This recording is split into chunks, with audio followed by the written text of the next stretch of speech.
If you see an unshaven man with long hair dressed in a suit walking towards you, it could mean one of two things.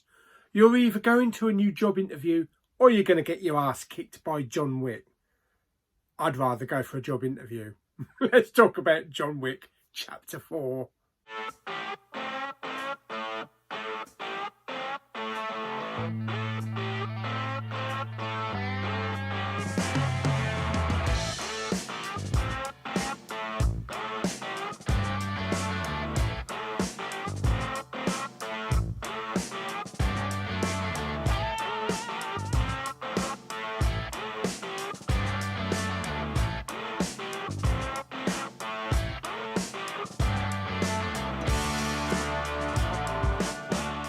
Okay, so John Wick Chapter 4 is once again directed by Chad Stahelski, who directed the previous 3 films.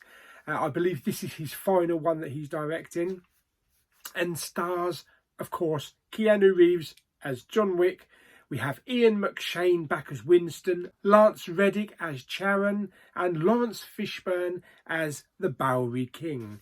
This film picks up after the events of Chapter 3, Parabellum, that sees John Wick still on the run, wanting to get out of the game, go back to his old life, but unfortunately the High Table have other plans. Of course, John Wick still has that bounty on his head, and it brings more bad guys out from the shadows. Now, this film is actually the longest John Wick film, running in at 2 hours and 49 minutes, I believe, so just short of 3 hours. I believe the original cut for this film is 3 hours and 45 minutes, so they have trimmed it down by an hour. Whether we get to see that extra hour maybe on a Blu-ray or a 4K release, we can only hope. And the film takes John everywhere. We go all these fantastic locations. We hit Paris, we go to Berlin, we go to Japan, and the cinematography in the film is fantastic. It's more visual than any of the John Wick films. It's so colourful, and the cinematography just kills it in this film. It puts Chapter 4 on a massive scale as we globetrot to these fantastic, wonderful locations, including desert scenery as well. Now, we have some new faces in Chapter 4, including Bill Skarsgård, yes, Pennywise himself, as the Marquis. He's kind of like the leader of this new criminal underworld that has connections around the world, and he has plans on taking down John Wick. We have Clancy Brown. We also have Hiroyuki Sanada, I believe it's how you pronounce. I really enjoyed his character. He's kind of like another version of Winston. And I love the family connection that he had in this film and the relationship he had with John Wick. We also have Donnie Yen, who plays a character called Kane. Now, Donnie Yen, we've seen him in so many things before, but here he plays a character that he's never played before. He plays a blind man. Yeah, it's literally Chu Imri, I think that was his character, in Rogue One. So I thought that was kind of neat. He killed the film. He literally killed the film. Every scene he was in was a scene stealer. And I loved his connection with John as well. And I loved his relationship with the past.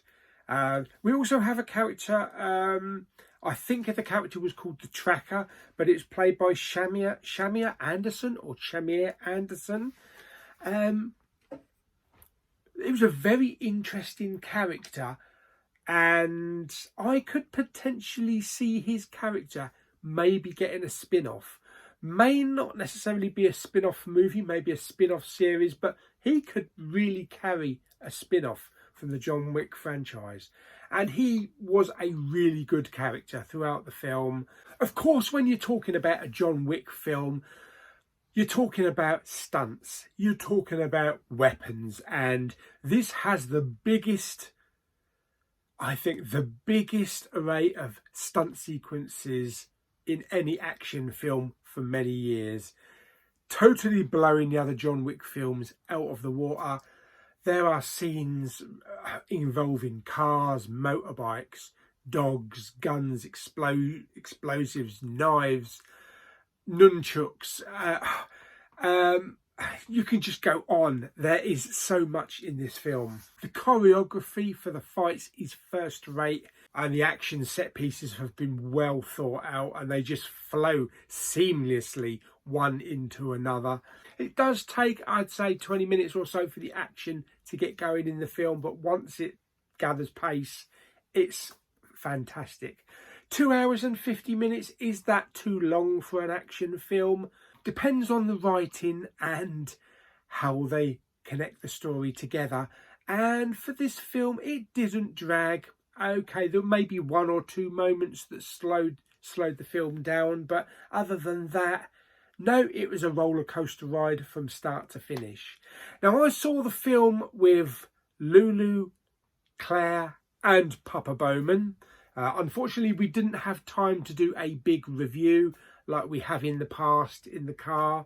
Lulu and Claire had to get back to Maidstone for some business meetings. But so far as Papa Bowman is concerned, unfortunately, he couldn't follow the film and he didn't rate it much. But that's okay, because I know what he likes, and maybe it is a little bit too adventurous and a little bit too strung out story-wise for him. Lulu loved it. She thought it was probably, I think she said it was maybe her 3rd favourite film. John Wick is still her favourite, the first film. I think it's John Wick 1, 2, then maybe 4, and then 3. I think that might be it. For Claire, this was her favourite film of the franchise. For me, definitely my favourite film of the franchise. Yes, it has all the action, it has all, you know, the kick-ass moments, the choreography, but it also has a lot of great character moments with these characters, with these Japanese characters and with Bill Skarsgård's character. And it just brings us new characters and gives us a bit of backstory about them and their connections with John, you know, throughout the film. Now, I can't finish this review without talking a little bit about Lance Reddick. It was so sad that we heard the news that he'd passed away about a week or so ago. And it's even more emotional when you see this film and when you see the scenes he has in this film.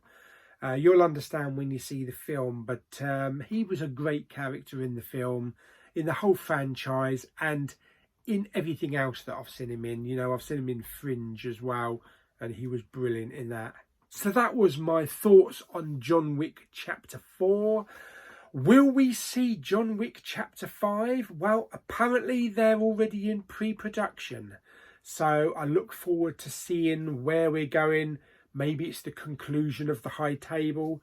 But I think there'll be a new director for the next film. We'll be taking it in a different direction maybe, and changing it up a little bit. So I look forward to that. So would I recommend this film? Definitely. Definitely as an action film. If you're into martial arts, you're into gunplay, and you just like great character moments, then yes, this is definitely a film. So yeah, Big Pauly definitely recommends John Wick Chapter 4. So I hope you enjoyed my little review of John Wick Chapter 4. Like the video by giving it some thumbs up. Blah, blah, blah, blah. Don't forget to subscribe, comment and share. And as always, have fun out there. See you on the next video.